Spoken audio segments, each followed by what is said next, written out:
KO Artist Sports here with Cub Swanson here at the Costa Mesa UFC gym. Big announcement just made, man. Tell us a little bit about that. What's going on? Yeah, so we're here at the UFC gym, Costa Mesa.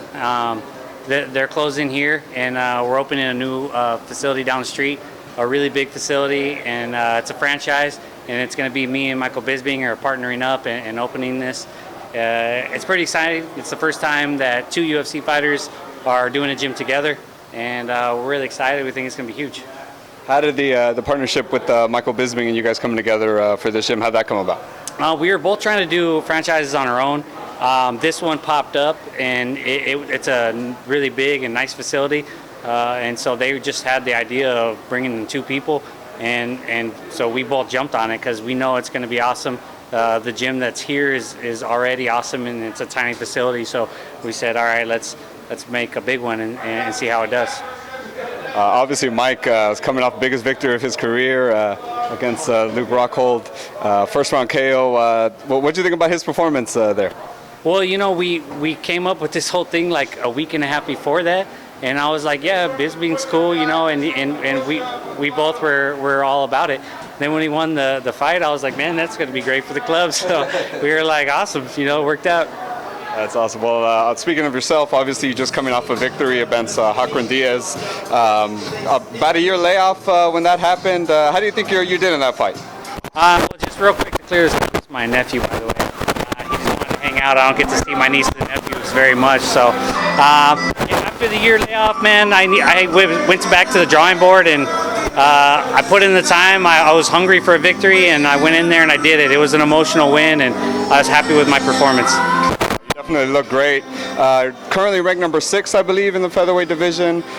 Next fight just got announced against Kawajiri. He's ranked 14th, I believe, in the featherweight division. But he's a veteran in the sport, been around a long time. Tell us about that matchup. How's that going to go?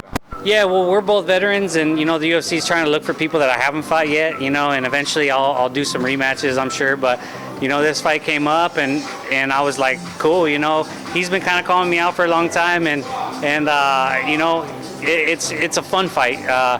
You know, he's definitely a tough matchup, but I'm pretty confident, and I feel like I got a lot of momentum on my side. So, and I've never been to Utah, so I'm excited to put on a show for the fans there, and I think this is a good fight for me. No, it definitely is. You actually just came from Asia yourself, right? From like Japan and China.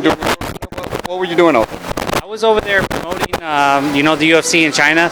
They're really trying to grow it. China's a really different demographic, and we're trying to get in there and, you know, build the sport. They really don't know much about the UFC.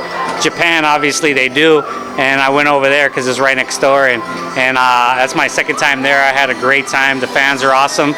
So it just was a coincidence that I was just there, and then they were asking me about Kawajiri, and I was like, yeah, whatever, you know.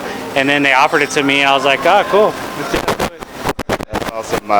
Featherweight's obviously a hot division right now. Obviously the champion, Conor McGregor, but he's fighting at 170. The next big fight is Aldo versus Edgar. Tell us about that matchup. How do you think that's going to go down? I mean, honestly, I think, you know, I'd have to go with momentum on this one. I think Aldo's going to be hungry, but he hasn't come back from a loss, and he hasn't had to do that only once in his career, and it's been a long time since then. I think Frankie Edgar has a lot of momentum, and I really think he's a very intelligent fighter, and I think he's going to get it this time. What do you think about that being for like an interim championship? What's your take on the interim championships? My honest opinion, I think it's stupid, because you know, I don't think Conor's going to come back to 145. You know, so I mean, I'd like to see them be fighting for just the championship, but they're doing what they're going to do. We'll see what happens, and you know. Like you were saying earlier, you know, they're looking for people you haven't fought yet. The UFC is. Given a victory over Kawajiri, who in like the top 5 do you think you're looking for to kind of put yourself back in that title shot position? Well, I wanted to go back from the oldest, you know, from my oldest losses, and that would be Aldo, then Chad Mendes, and then Lamas. So Aldo's, I can't be done right now. Then I wanted to fight Chad, and you know, now he's under suspension, so you know, and Lamas just fought. So, you know, I really wanted to fight Chad and then Lamas. But I'd love to do all the rematches. You know, all the guys I fought recently are still all right there. You know, above me and below me, all right there. So I mean, that just shows that I've only fought the toughest competition my whole career. Speaking of, you're obviously training out of Jackson Wink. Big fight coming up with John Jones and DC. Tell us about that matchup. How's Jones looking in camp? Jones looks good. Everything has been flowing from what I see. Really impressed with his striking, and you know, I think he's maturing. You know, as he gets older, and you know, I'm excited for the fight. I definitely think Cormier's going to come, you know, with something a little different. I think he's going to bring it, and he's motivated, and I can see that in him. But you know, John no one's been able to defeat him. You know, so we'll see. Thanks for your take on that. And just one more question. I saw at the UFC 199 weigh-in during the little break there, you were doing, was it Sunny in Philadelphia, a little skit or whatever, going against Cowboy. Tell us about that little clip. You know, they just brought me on as just an extra, and so I was doing some background stuff, and they were like, "What are you doing? You should be doing a bigger part." And I was like, "I just came for the fun of it, you know." So then they bumped me up to be Cowboy's opponent.